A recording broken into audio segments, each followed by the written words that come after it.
Hey everybody, welcome back to another episode of On Attachment.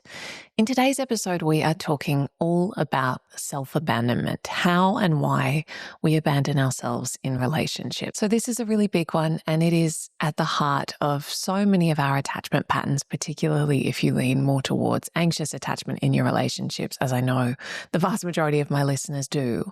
And this episode was actually prompted by a post that I shared on Instagram last week, which went really viral.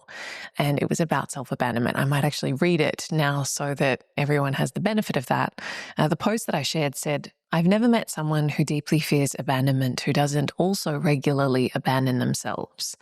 I've never met someone who's terrified of rejection who doesn't also reject, criticize, and shame parts of themselves on a daily basis.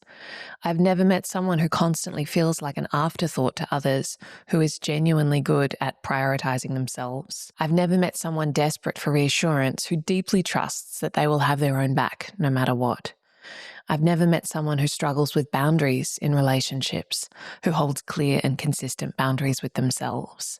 The things we fear in our relationships are so often reflections of the relationship we have with ourselves. This is where our work begins." So I shared that on Instagram and it went really viral, and I had so many messages from people saying, "Please speak more about this. I definitely do that. I see so much of myself in this." And so that prompted me to then think, okay, we probably need to do a podcast episode on this. And it was funny, in preparing for this episode, I was thinking, we're almost at 200 episodes of this show. Have I really never done an episode on self-abandonment?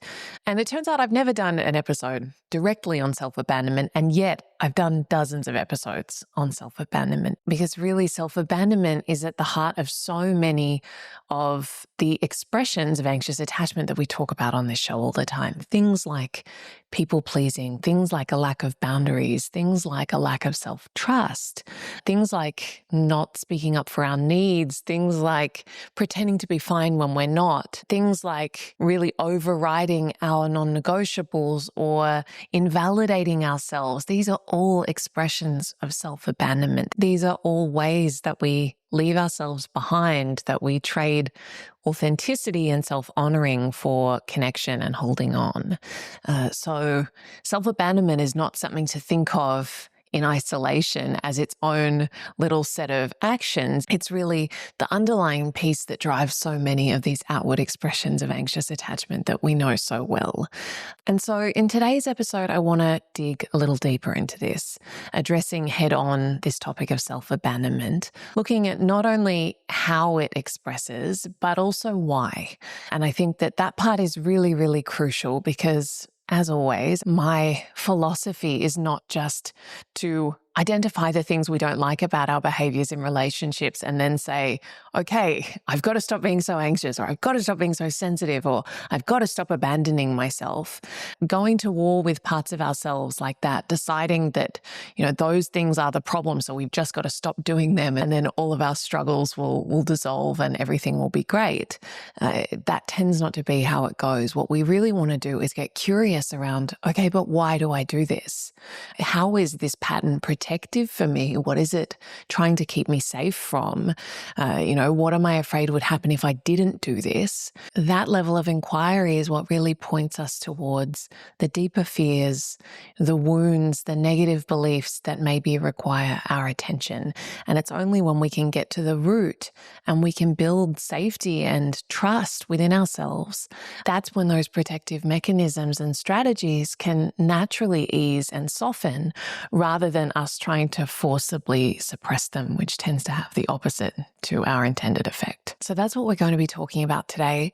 I hope that it's going to be an episode that is illuminating and resonant for many of you, because as I said, if you struggle with anxious attachment patterns and frankly other insecure attachment patterns, there's a near certainty that this is part of your story and part of what you navigate when it comes to your inner and outer relationships. Before we get into today's episode, a couple of quick announcements. I just wanted to share again about my upcoming event in London in a couple of months' time. Obviously, I don't get to do these kinds of in-person events very often, being as I am on the other side of the world. So I'm really excited to be in London and to be able to hold an event. I'm going to be giving a talk for 90 minutes or so. There'll be about an hour of Q&A and then plenty of time afterwards to connect, stick around, say hi. So I would really, really love for anyone who's in or around London or wants to travel to London to join with me in a room of like-minded others to talk about really all of the things that we're going to be digging into in today's episode. So if you're interested in coming along, maybe, bring a friend or a partner, make a day of it. I'd love to see you there. And the link to buy those tickets is in the show notes. Second quick one, I just wanted to share for anyone maybe who's new here or needs a reminder. If you are struggling with anxious attachment, I have so many free resources on my website. Obviously, I have my paid programs like Healing Anxious Attachment, my breakup course, all of those things. But if you're not quite there or in a position to invest, be sure to check out the free resources page of my website. I have a free training on how to heal anxious attachment. I have an anxious attachment starter kit. I have free guides. I have all of the things. So if you're just starting out or you want to go a little bit deeper than just the podcast, that's well worth checking out. Okay. So let's get into this conversation around how and why we abandon ourselves in relationships. So as I alluded to in the introduction, self-abandonment can take many forms. And in my mind, it's essentially anything we do where we're choosing connection to other over connection to ourselves.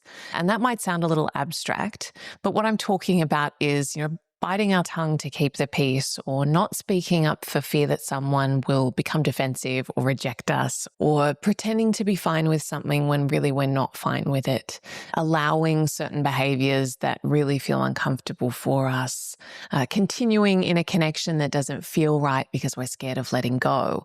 All of these things where we are overriding our inner judgment, our inner wisdom, our sense of right and wrong, our integrity, our boundaries, our comfort. We're overriding all of those things in order to hold on to someone else. And, here the relationship between self-abandonment and a fear of abandonment in relationships becomes really apparent, because if you look at all of those things, really we're doing it as a way to buffer against the risk of someone leaving us or someone not wanting us or someone saying we're too much. And so in order to prevent that from happening, when that's something that we fear so deeply and viscerally, that, someone's going to leave me, I'm not lovable, I'm not good enough, I am unworthy, all of these big, deep beliefs that we can have about ourselves, whether consciously or not. When we've always got this sense that connection is very fragile and could be withdrawn at any moment, that we're going to be blindsided, that someone is going to just pull away and we're going to be left on our own, we have this imperative in our system to try and make sure that doesn't happen. And for a lot of us, we learned at a very young age to morph ourselves into whatever shape we needed to take in order to make the people around us happy, to keep the peace, to keep people close, to prevent rupture. And that felt paramount to our sense of safety. And of course it did, right? Of course it did. Because as a child, abandonment is literally a life threat.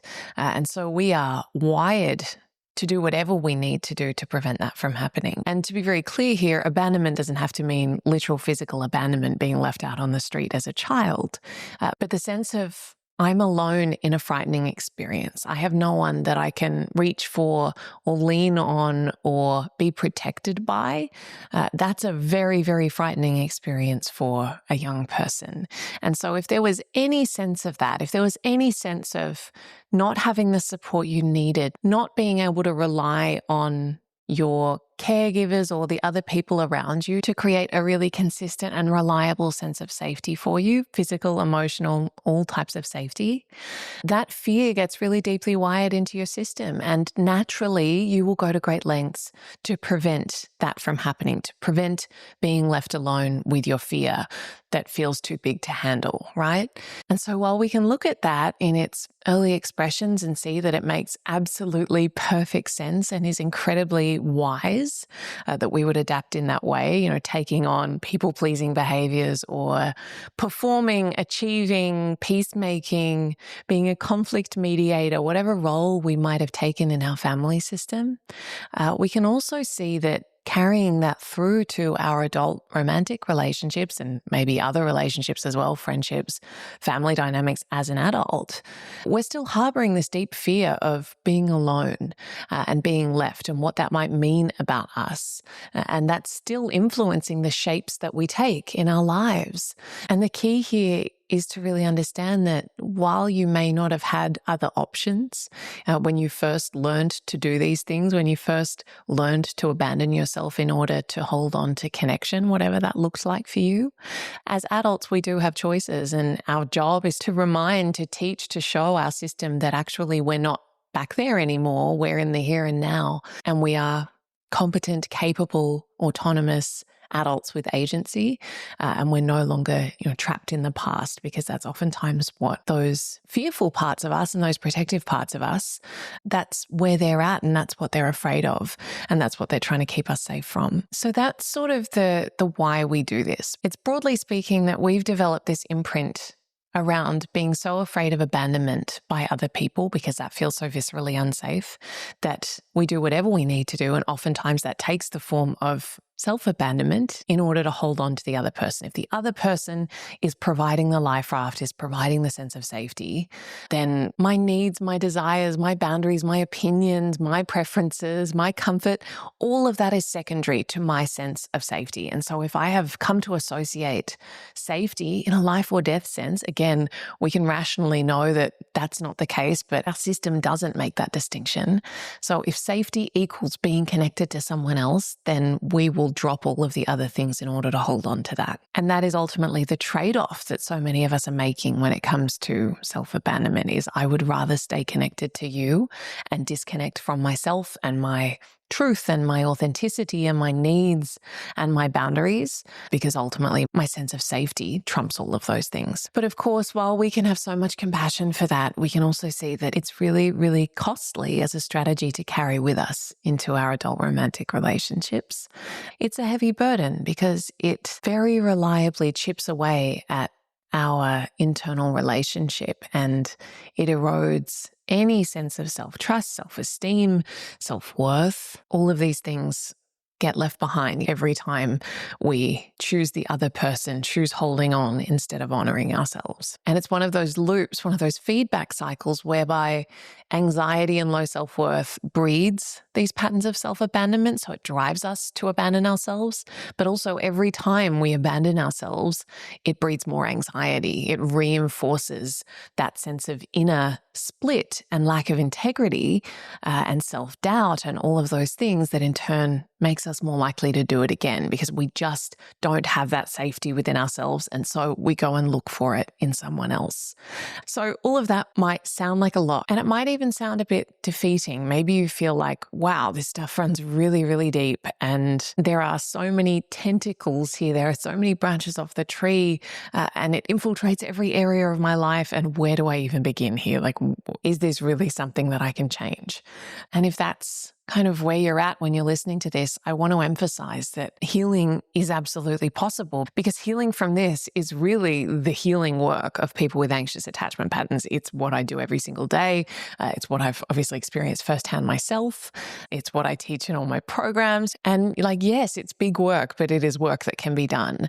And as I said earlier, I don't think that it's something we just solve in isolation. It's not like self-abandonment is its own neat little box that sits separate from everything else. But really, it's part of this broader trajectory of how do I nurture my inner relationship? How do I build up that sense of self? And this is what I've spoken about before in the context of pillars of self-worth, things like self-compassion, self-validation, learning to actually honor and acknowledge and attune to our own experience, self-regulation, self-soothing, self-honoring, self-advocacy, self-respect, self-trust. All of these things are the way that we build up that self muscle so that we don't have to leave ourselves behind, this shadow of ourselves, in order to cling to someone else. But we will always do that for so long as there is a safety deficit within our own system. We will always go looking out there for someone else to tell us that we are good enough, that we are lovable, that we are safe, that we're going to be okay. We'll always go looking for that for as long as we can't provide it to ourselves. And that's really the crux of what I was trying to convey in that Instagram post around those who fear abandonment invariably abandon themselves. Those who fear rejection invariably reject themselves.